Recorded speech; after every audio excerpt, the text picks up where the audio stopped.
Well, good morning, everyone, and welcome to February. I am Leanna George. I'm the NAPO Houston Chapter President and the NAPO Texas Regional Conference Chair, and I am here with Jessica Modad this morning. We are excited to get to know her as she is going to be presenting on productivity at the conference in just a few weeks. We are getting closer and closer to our conference open date. We are so excited. We've been talking with so many of our speakers. We've got a few more to go. And this morning, we're going to get to know Jessica a little bit more. Jessica is unique in that she is the only speaker at our conference who is not an organizer. So we are excited to have her. She's a fellow Houstonian, so love that.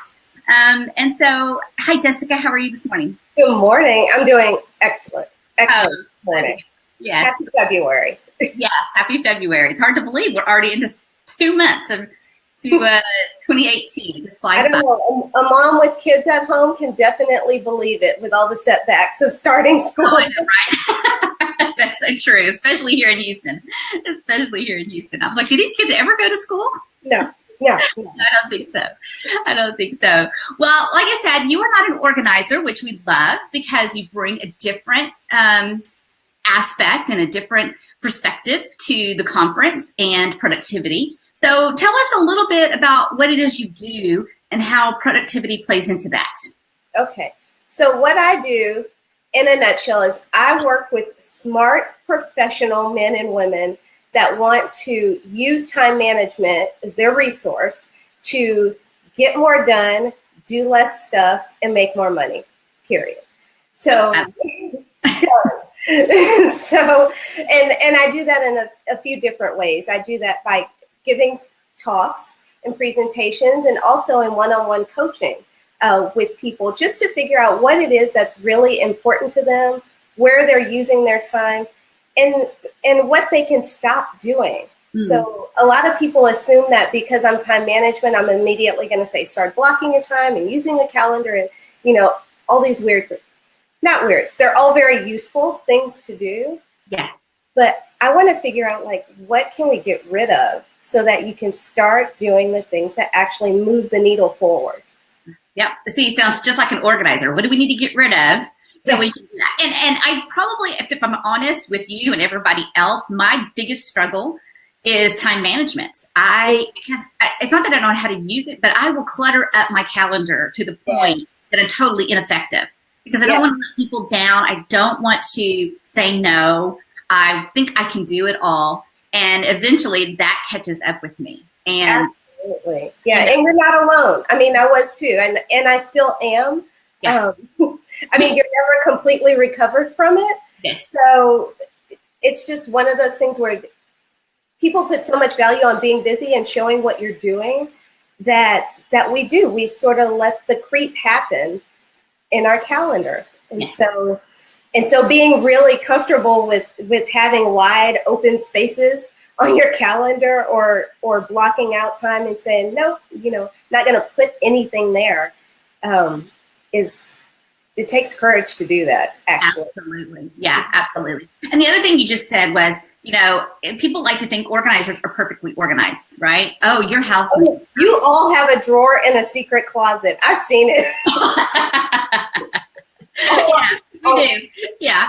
So, I love that you're honest and that you said, I'm still working on it in terms of my time management, because we all are. None of us is perfect in whatever it is area that we specialize in. So, yeah, I think that, it's important to be authentic and let people know that we still struggle with it. So. Oh, yeah. It's learning. It's continuously learning and tweaking and playing with. And that's another thing I really try to emphasize when I talk to people and when I work one-on-one with them. This is not a one and done situation. No. It is often what's working for me now. Is it still working for me now? Yeah. Let's tweak this thing. How'd that thing go today? Yeah. And so you're not an organizer, because I'm really thinking that you sound just like an organizer. I organize your mind. I don't organize your pantry. Okay, well, let's talk about organizing. Do you like organizing? Would you say that you're an organized person? I would say that left to my own devices with none of the other people I love in my home, I would be completely organized and have everything exactly where it fits in, Yeah. with the exception of the closet. Okay. I've solved that problem by just getting rid of most of my things. I am the great purger. So instead of organizing, I will purge until I feel content. Okay. Good. I like that. Yeah, I mean, I had a garage sale once, and the lady wanted to buy the love seat that I had outside, but she wouldn't buy it unless there was another piece. I literally sold the sofa my husband was sitting on because in my mind, I no longer wanted that love seat.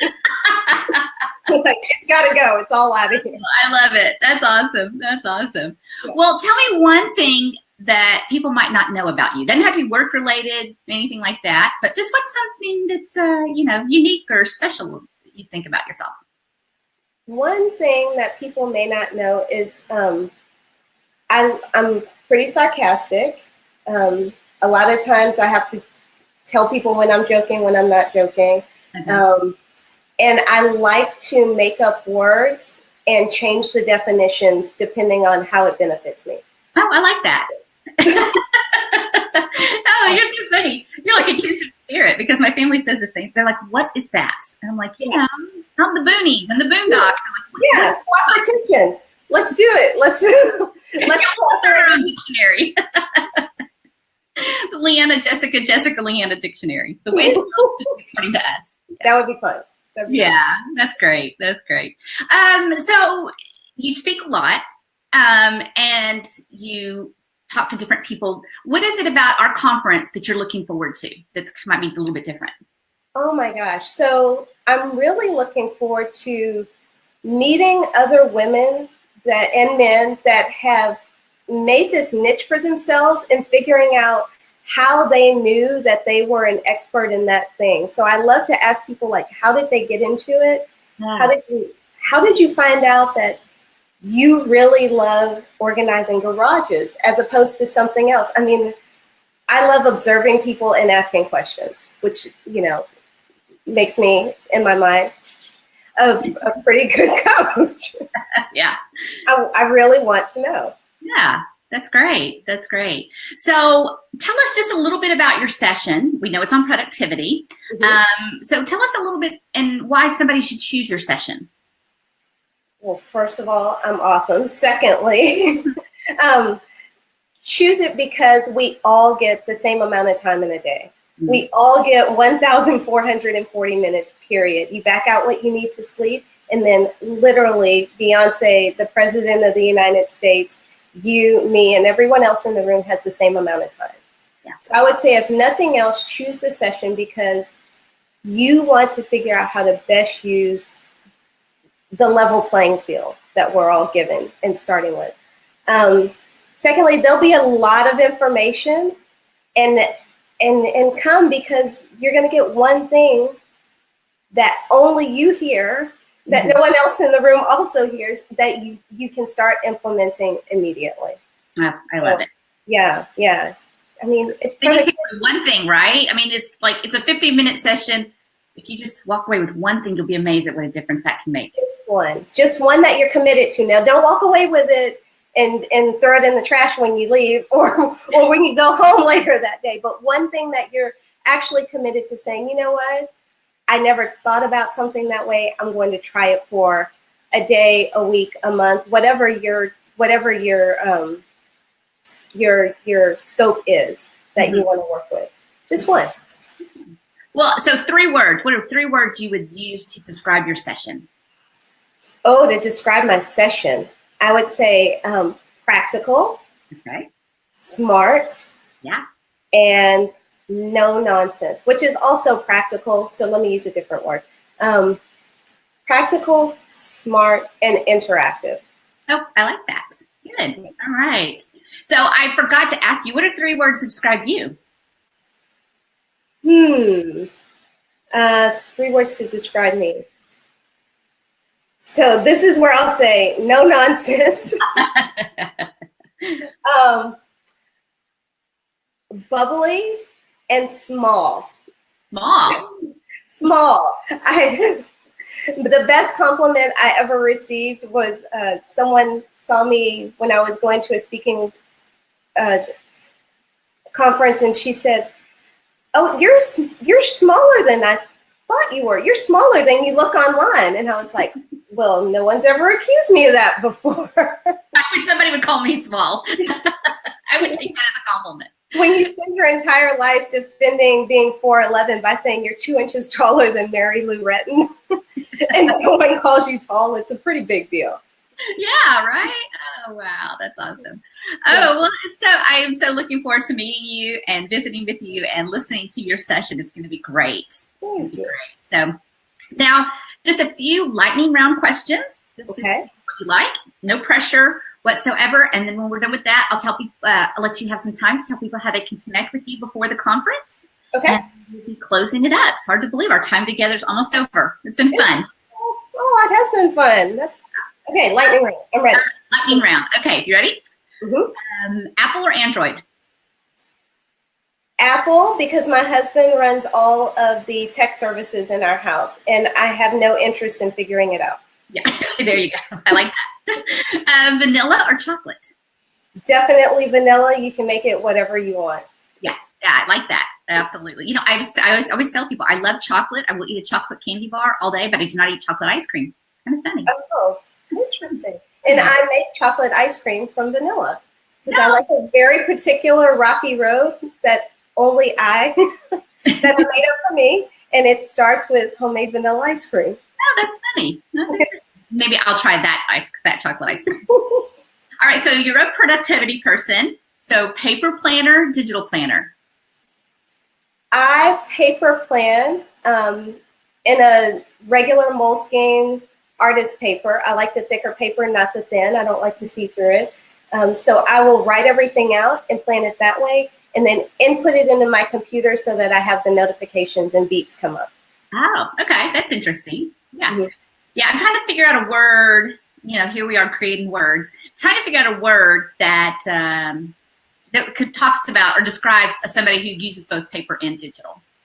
So I haven't discovered that one yet, because there are, you know, kind of like ambidextrous people, you know, can use both. How do you describe somebody that uses paper and digital? Because people do. Some people are like you and they will use both. So gotta figure out that. So well, I think you do. I'm just an Andy planner. There you go. So let's come up with something else. We'll keep working on it before March. Facebook or Instagram?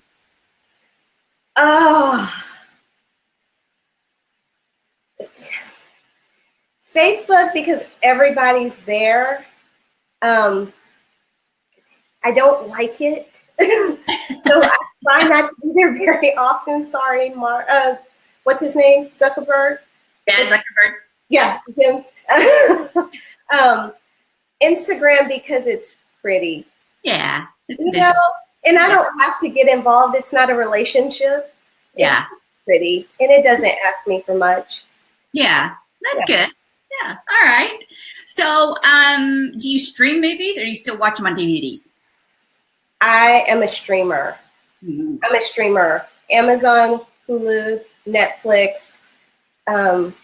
We don't have cable as a service, and it's my favorite thing to do when I go to hotels is to literally lie in bed and watch cable. So I'm like, oh my gosh, there are all these shows that I can learn about and stream later. There you go. There you go. So what about you real quick? Are you a streamer or a DVD? Yeah, you said streamer. No, for you. Oh, yeah, we're going more stream. More stream now? Yeah, more stream. I will occasionally do the Redbox just because it's cheap. Yes. And it's forever to get the movies I really want on streaming. Yeah. So that's the only time, but I don't think I haven't bought a DVD in like forever. Yeah. I forgot about Redbox. We do use that when something's newer and it's not available for streaming yet. Yeah, exactly. All right, so working out in a gym or taking a walk outside? Definitely walking outside. Definitely. I haven't had a gym membership in a very long time. Yeah. No, that's good. Yeah. Cat or dog? Dog. I'm allergic to cats. Oh, okay. Well, then that would make that question easy.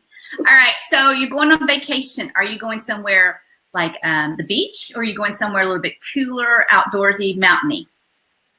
I think vacation is doing less stuff and not more stuff. And so as a Houstonian, I am packing way less clothes and not more clothes. So definitely something with water. If it's got a mountain backdrop and it's still warm, I'll take it. Yeah, there you go. All right, last question. Oprah or Ellen? Oprah taught me so much, but Ellen likes to dance. So I'm going to go with Ellen for the first 7 minutes. I'm going to go with Oprah when I'm drinking tea and not doing much on Sunday. There you go. There you go. Well, Jessica, it has been so much fun getting to know you. You've been wonderful to visit with. How can people connect with you? People can always reach me at the website, jessicamodad.com. And actually, I'm going to ask for anyone that may be considering or not sure if they should come to the session to go ahead and send me an email at hi@jessicamodad.com. Send me a question. I'll be happy to respond, or if there's something they have pressing, then I will cover it in that productivity session, because the session's not for me. It's about for all the wonderful attendees at the NAPO conference.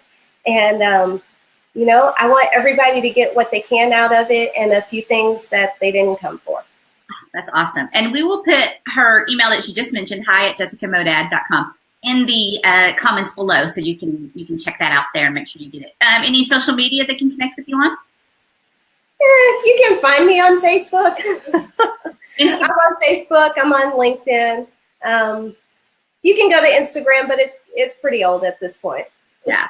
Okay. No problem. No problem. Well, thank you. We look forward to seeing you in just 4 short weeks. It's hard to believe that we're already there. If you have not registered for the 2018 NAPO Texas Regional Conference, we want to encourage you to get on the ball, to join us, because as you can tell from listening to Jessica, it is going to be a great time of learning. It's going to be informative. It's going to be fun. You're going to connect with other organizers. You're going to connect with people who aren't organizers like Jessica, and it's going to just be a great time. So whether you're thinking about becoming an organizer, you are a veteran, you just started out, whatever the case may be, we would love to see you there. March 2nd and 3rd here in Houston, Texas. We'll be at the Westin Memorial City. You can find out all the information on our website at napohouston.com under the Events and Meetings tab. Just click on the Regional Conference, and that's where you'll learn all about this conference schedule.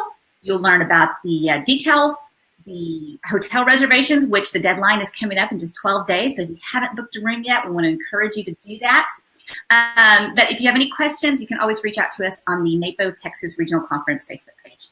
I will be back again next week with another one of our speakers, so be sure to join us then. Until then, we look forward to seeing you. And again, thanks, Jessica. It was great visiting with you. Wonderful visiting with you. Look forward to seeing everybody there. Bye. All right. Okay. Take care, everyone. We'll see you later. Bye-bye.